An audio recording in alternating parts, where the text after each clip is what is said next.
আজ বেরিয়ে পড়লাম আবার একটা নতুন এক্সপিরিয়েন্স করতে।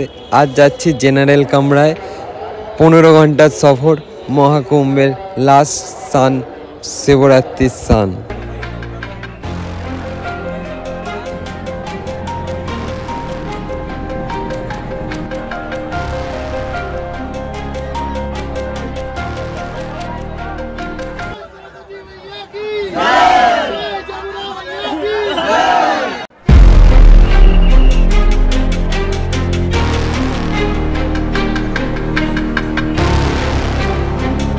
চলে এলাম আবার সবার প্রিয় স্টেশন হাওড়া।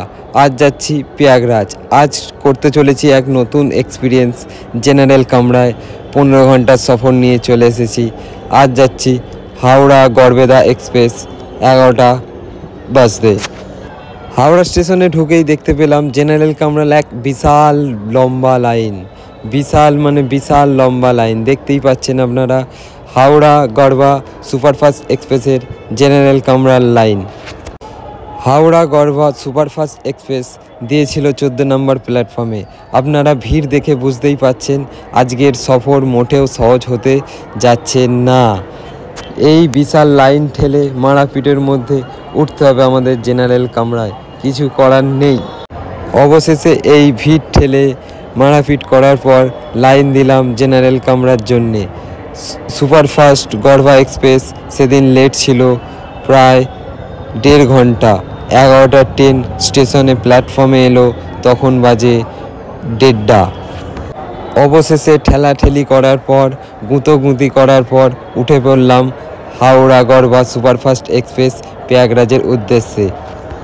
আজ এক নতুন এক্সপিরিয়েন্স হতে চলেছে, তাই আপনারা সাথে থাকুন, দেখতে থাকুন কি হতে চলেছে।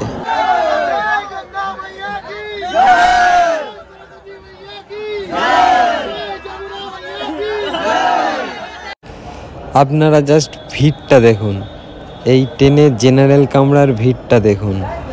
বিশাল ভিড় হয়েছিল, বিশাল। আজ এই হাওড়া গড়বা সুপারফাস্ট এক্সপ্রেসে জেনারেল ডাব্বায় এত ভিড় হওয়ার কারণ হাওড়া প্রয়াগরাজগামী 3টে ট্রেন ক্যান্সেল ছিল। Netaji superfast express, Howrah Jodhpur express, পরপর 2টি ট্রেন ক্যান্সেল হওয়ার কারণে হাওড়া গড়বা এক্সপ্রেসে এত ভিড়। আরও একটি কারণ ছিল, কারণ কুম্ভ মেলার লাস্ট সান, শিবরাত্রি সান, তাই এত ভিড় হয়েছিল। আমি যা হোক করে ঠেলাঠেলি করে এসে এই ওপরে উঠে বসেছিলাম। আজকের সফর মোটেও সহজ নয়। 15 ঘন্টা এই ওপরে একভাবে বসে থাকা মোটেও সহজ নয়। দেখে নিন লোকেদের অবস্থাগুলো, কিভাবে বসে আছে। ট্রেনটি প্রায় হাওড়াতেই পুরো ফুল হয়ে গেছিল। বাকি স্টেশন একের পর এক আসতে থাকে, লোক আর উঠতে পারছে না। ট্রেনে একটুও জায়গা ছিল না ওঠার মতো। বাকিরা দাঁড়িয়ে দাঁড়িয়ে বাইরে থেকে শুধু দেখা ছাড়া আর কোনো উপায় ছিল না। ট্রেনে জাস্ট একটুও জায়গা ছিল না। হাওড়াতেই পুরো কামরা ফুল হয়ে গেছিল। এখন প্রায় ঘড়ির কাঁটায় বাজে 1টা। এখন আমরা মুম্বাই মেলকে পিছনে ফেলে এগিয়ে চললাম প্রয়াগরাজের উদ্দেশ্যে। ট্রেনটি ঠিকমতো সিগন্যাল না পাওয়ার কারণে টুক করে যাচ্ছিল, আর আমাদের যেতে বেশ ভালোই লেট হচ্ছিল। বসে বসে বাইরে দেখা ছাড়া আর কোনো উপায় ছিল না। ফার্স্টেই বলেছিলাম এই সফরটা মোটেও সহজ হতে চলেছে না। একবার জাস্ট ভিড়টা দেখুন ট্রেনের মধ্যে। এই ভিড়ের মধ্যে গুঁতো খেতে খেতে বসে বসে বিরক্তি ভাব চলে আসছিল। এই গুঁতো খেতে খেতে আমরা চলে যাচ্ছি প্রয়াগরাজের উদ্দেশ্যে। রাস্তায় যেতে যেতে দেখা মিলল প্যাসেঞ্জার স্পেশাল, প্রয়াগরাজ লাইনের প্যাসেঞ্জার স্পেশাল মেমো লোকালের, তাতেও বেশ ভালোই ভিড় ছিল। তারপরে চলে এলো গঙ্গা নদী। গঙ্গা নদীর এই অপরূপ দৃশ্য দেখতে দেখতে এগিয়ে চললাম প্রয়াগরাজের উদ্দেশ্যে।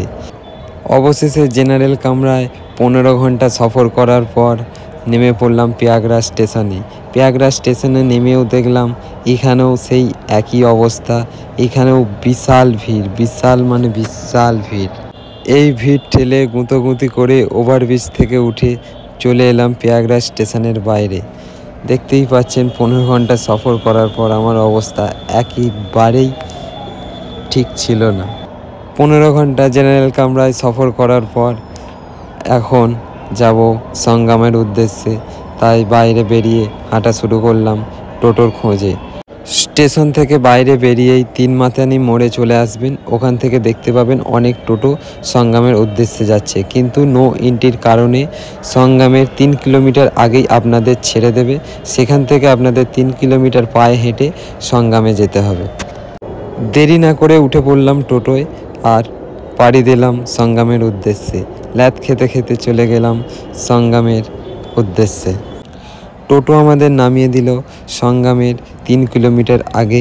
সেখান থেকে পায়ে হেঁটে শুরু করলাম সঙ্গমের যাত্রা। টোটো ঠিক আপনাদের এইখানে নামিয়ে দেবে। এখান থেকেই পায়ে হেঁটে 3 কিলোমিটার হেঁটে আপনাদের যেতে হবে সঙ্গমে। আজ 25 তারিখ আর কাল 26 তারিখ। কাল সবাই জানেন যে কাল মহাশিবরাত্রি, এই মহাকুম্ভ মেলার লাস্ট স্নান। তাই আমার পিছনটা দেখুন, জাস্ট ভিড়টা দেখুন। এখানে নামার পর বিশ্বাসই হয়নি যে এত ভিড় হতে পারে। বিশাল ভিড় ছিল, বিশাল ভিড়। অবশেষে 3 কিলোমিটার হাঁটার পর আমরা চলে এলাম সেই প্রয়াগরাজের মহাসঙ্গমে, মহাকুম্ভ মেলায়। এসে একটু ঘুরলাম, দেখলাম চারিদিকে প্রচণ্ড ভিড়, প্রচণ্ড লোকের আনাগোনা এই লাস্ট স্নান করার জন্যে। 26 তারিখ মহাশিবরাত্রি, কুম্ভ মেলার লাস্ট স্নান। আপনারা দেখুন জাস্ট ভিড়টা আর চারিপাশটা। দেখা হচ্ছে নেক্সট ভিডিওয় কাল এই মহাকুম্ভ মেলার লাস্ট স্নান, মহাশিবরাত্রির স্নান। ততক্ষণের জন্য বাই।